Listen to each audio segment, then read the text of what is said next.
Hi everyone, welcome back to Chinnu's taste birds. ഇന്ന് ഞാൻ പരിപ്പ് കഞ്ഞിയുടെ റെസിപ്പി ആയിട്ടാണ് വന്നിരിക്കുന്നത്.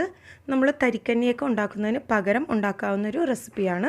അപ്പോൾ അതെങ്ങനെയാണ് ഉണ്ടാക്കുന്നത് നോക്കാം. അതിനു മുമ്പ് എൻ്റെ ചാനൽ ഇതുവരെ സബ്സ്ക്രൈബ് ചെയ്തിട്ടില്ലാത്തവരുണ്ടെങ്കിൽ ഒന്ന് സബ്സ്ക്രൈബ് ചെയ്യണം. അതിൻ്റെ കൂടെ തന്നെ ബെൽ ഐക്കണിൽ ഓൾ എന്നൂടെ ക്ലിക്ക് ചെയ്യണം. ഇനി ഞാനിവിടെ പരിപ്പ് കഞ്ഞി ഉണ്ടാക്കാൻ വേണ്ടി ഇവിടെ 1 കപ്പ് പരിപ്പ്, നമ്മൾ പായസത്തിനൊക്കെ എടുക്കുന്ന പരിപ്പാണ് എടുത്തിട്ടുള്ളത്. ചെറുവയറ്റും പരിപ്പ് എന്ന് പറയില്ലേ, കിച്ചടി പരിപ്പ്. അപ്പോൾ അതൊന്ന് നന്നായിട്ട് കഴുകിയെടുക്കുക. എന്നിട്ട് ഒരു കുക്കറിലേക്ക് ഇട്ട് കൊടുക്കാം. എന്നിട്ട് 1 കപ്പ് പരിപ്പിന് 4 കപ്പ് വെള്ളം എന്ന അളവിൽ വെള്ളം എടുക്കാം. ഞാനിപ്പോൾ ഇവിടെ ഒരു 1/4 കിലോ പരിപ്പാണ് എടുത്തിട്ടുള്ളത്. അപ്പോൾ അതിന് 1 കപ്പിലേക്ക് അളന്നിട്ട് അതിൻ്റെ 4 കപ്പ് വെള്ളം എടുക്കുക. എന്നിട്ട് ഇതിലേക്ക് ആവശ്യത്തിനുള്ള ഉപ്പും കൂടെ ചേർത്ത് കൊടുക്കാം. ഞാനിവിടെ ഒരു 1/2 ടീസ്പൂൺ ഉപ്പാണ് ചേർക്കുന്നത്. എന്നിട്ട് ഇതൊന്ന് മൂടി വെച്ച് നമുക്ക് നന്നായിട്ടൊന്ന് വേവിച്ചെടുക്കണം. പിന്നെ അത് കുക്കറിലാണ് ഇട്ടിരിക്കുന്നത്. അപ്പോൾ കുക്കറിൽ വെച്ചിട്ട് ഒരു 4 വിസിൽ വരെ ഒന്ന് കുക്കറിൽ വേവിച്ചെടുക്കാം. ആദ്യം ഒരു വിസിൽ വന്നതിന് ശേഷം സ്ലോ ചെയ്തിട്ട് വീണ്ടും ഒരു 3 വിസിൽ. ഇപ്പോൾ പരിപ്പ് കറക്റ്റ് പാകത്തിന് വെന്ത് കിട്ടിയിട്ടുണ്ട്. കുക്കറിൻ്റെ വെയിറ്റ് ഒന്ന് മാറ്റിയതിന് ശേഷം നമുക്ക് കുക്കർ തുറക്കാം. ഇപ്പോൾ കിച്ചടി പരിപ്പ് നല്ല പാകത്തിനായി വെന്ത് കിട്ടിയിട്ടുണ്ട്. ഇത് നമ്മൾ പായസത്തിന് എടുക്കുന്ന പരിപ്പാണ്, അത് പ്രത്യേകം ശ്രദ്ധിക്കുക. പിന്നെ ഒന്ന് മിക്സ് ചെയ്ത് കൊടുക്കാം. ഇത് നമ്മൾ 4 കപ്പ് വെള്ളം ഒഴിച്ചുകൊണ്ടാണ്. വെള്ളം കുറഞ്ഞു പോയാൽ ചിലപ്പോൾ അടി പിടിക്കും. അപ്പോൾ അതുകൊണ്ട് വെള്ളത്തിൻ്റെ അളവ് പ്രത്യേകം ശ്രദ്ധിക്കുക.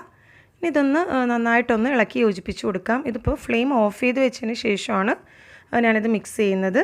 ഈ ഒരു പാകത്തിന് നമ്മുടെ പരിപ്പ് വെന്ത് കിട്ടണം. ഇനി ഇതിലേക്ക് 1/2 ലിറ്റർ പാൽ ഒഴിച്ചു കൊടുക്കാം. നമ്മൾ സാധാരണ പശുവും പാൽ ഇതിലേക്ക് ഒഴിച്ചു കൊടുക്കാം, പാക്കറ്റ് പാൽ. അല്ലെങ്കിൽ തേങ്ങാപ്പാലാണ് നിങ്ങൾക്ക് ഇഷ്ടമെങ്കിൽ തേങ്ങാപ്പാലാണെങ്കിൽ എടുക്കാവുന്നതാണ്. ഞാനിപ്പോൾ ഇവിടെ ഒരു എളുപ്പപ്പണിക്ക് പാക്കറ്റ് പാലാണ് എടുത്തിട്ടുള്ളത്. അപ്പോൾ 1/2 ലിറ്റർ പാലും കൂടി അതിലേക്ക് ഒഴിച്ച് നന്നായിട്ടൊന്ന് ഇളക്കി യോജിപ്പിച്ച് കൊടുക്കാം. ഇതൊന്ന് ഇളക്കി യോജിപ്പിച്ചതിന് ശേഷം നമുക്ക് ഫ്ലെയിം ഓൺ ചെയ്യാം.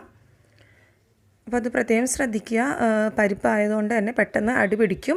അപ്പോൾ അതുകൊണ്ട് ഫ്ലെയിം ഓഫ് ചെയ്ത് വെച്ചിട്ട് വേണം പാല് ചേർക്കാനായിട്ട്. പാല് ചേർത്ത് മിക്സ് ചെയ്തതിന് ശേഷം നമുക്ക് ഫ്ലെയിം ഓൺ ചെയ്യാം. ഇനി ഇതിൽ നമ്മൾ മധുരത്തിന് ആവശ്യമുള്ള പഞ്ചസാര ചേർത്ത് കൊടുക്കാം. ഞാനിവിടെ 1 കപ്പ് പഞ്ചസാരയാണ് ചേർത്തിട്ടുള്ളത്. പിന്നെ ഒരു 1/2 ടീസ്പൂൺ ഏലക്കാപ്പൊടി ചേർത്ത് കൊടുക്കാം. ഏലക്ക ഞാൻ പഞ്ചസാരയും കൂടെ ചേർത്ത് പൊടിച്ച് വെച്ചിട്ടുള്ളതാണ്. അപ്പോൾ അങ്ങനെ പൊടിക്കുകയാണെങ്കിൽ നന്നായിട്ട് നമ്മുടെ ഏലക്ക പൊടിഞ്ഞ് കിട്ടും. അപ്പോൾ അതൊരു 1/2 ടീസ്പൂൺ ഇതിലേക്ക് ചേർത്ത് നന്നായിട്ടൊന്ന് ഇളക്കി യോജിപ്പിച്ച് കൊടുക്കാം. ഇനി ഇതൊന്ന് തിളച്ച് കിട്ടുന്ന പാകം അപ്പോഴേക്കും നമ്മുടെ പരിപ്പ് കഞ്ഞി തയ്യാറാവും. ഇത് പരിപ്പ് കഞ്ഞിന്നും പരിപ്പ് പായസം എന്നും പറയാം. കാര്യം ആ പായസത്തിൻ്റെ നല്ലൊരു ടേസ്റ്റാണ് ഇതിന്. അപ്പോൾ ഇതൊന്ന് ഇടയ്ക്കൊന്ന് ഇളക്കി യോജിപ്പിച്ച് കൊടുക്കണം, അല്ലെങ്കിൽ അടി പിടിക്കും. പരിപ്പായതുകൊണ്ട് തന്നെ അടി പിടിക്കാൻ ചാൻസ് ഉണ്ട്. അപ്പോൾ ഇതൊന്ന് തുടരെ ഇളക്കി കൊടുക്കുക. എന്നിട്ട് നന്നായിട്ടൊന്ന് തിളക്കുന്ന വരെ വെയിറ്റ് ചെയ്യാം. ഇപ്പോൾ തന്നെ നമ്മുടെ പരിപ്പ് കഞ്ഞി തിളച്ച് വരുന്നുണ്ട്. ഈ ഒരു പാകത്തിന് നമുക്ക് ഫ്ലെയിം ഓഫ് ചെയ്യാം. ഒന്ന് എല്ലാ ഭാഗത്തേക്കും ഒന്നുകൂടെ ഒന്ന് മിക്സ് ചെയ്ത് കൊടുത്തതിന് ശേഷം നമുക്ക് ഫ്ലെയിം ഓഫ് ചെയ്ത് വെക്കാം. ഇനി ഇനി ഈ ഒരു ലൂസ് കൺസിസ്റ്റൻസിയിലാണ് ഞാനിവിടെ എടുക്കുന്നത്.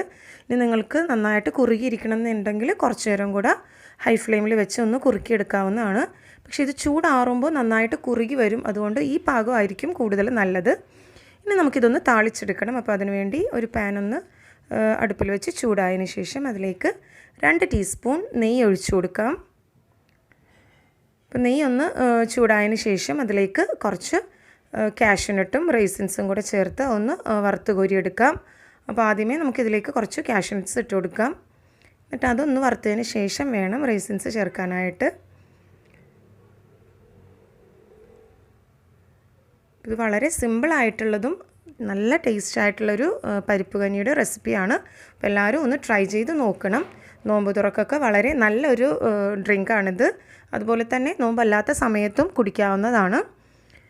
ഇതൊന്ന് താളിച്ചെടുക്കുക.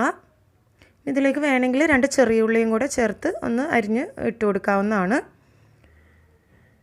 ഈ ഒരു പാകത്തിന് നമ്മുടെ കാഷ്യൂനട്ടും റൈസിൻസും വറുത്ത് കോരിയെടുക്കുക. എന്നിട്ട് അത് നമുക്ക് ഈ പരിപ്പ് കഞ്ഞിയിലേക്ക് ചേർത്ത് കൊടുക്കാം. അപ്പോൾ പരിപ്പ് കഞ്ഞി ഞാൻ നേരത്തെ പറഞ്ഞ പോലെ ചൂടാറിക്കഴിയുമ്പോൾ ഇതൊന്നുകൂടെ നന്നായിട്ട് കുറുകി വരും. അപ്പോൾ അതുകൊണ്ട് ഈ ഒരു ലൂസ് കൺസിസ്റ്റൻസിയിൽ എടുക്കുന്നതായിരിക്കും നല്ലത്. അല്ലെങ്കിൽ വല്ലാതെ കുറുകിയിരിക്കും. അപ്പോൾ ഈ ഒരു പാകമാണെങ്കിൽ നമുക്ക് കുടിക്കുന്ന പാകം ചൂടാറുമ്പോഴേക്കും നല്ല കുറുകി നല്ല കറക്റ്റ് പാകത്തിനായി കിട്ടും. അപ്പോൾ എല്ലാവരും ഒന്ന് ട്രൈ ചെയ്ത് നോക്കുക. റെസിപ്പി ഇഷ്ടമായെങ്കിൽ ലൈക്ക് ചെയ്യുക, ഷെയർ ചെയ്യുക. കൂടുതൽ വീഡിയോസിന് വേണ്ടി ചാനൽ സബ്സ്ക്രൈബ് ചെയ്യുക. Thanks for watching my channel.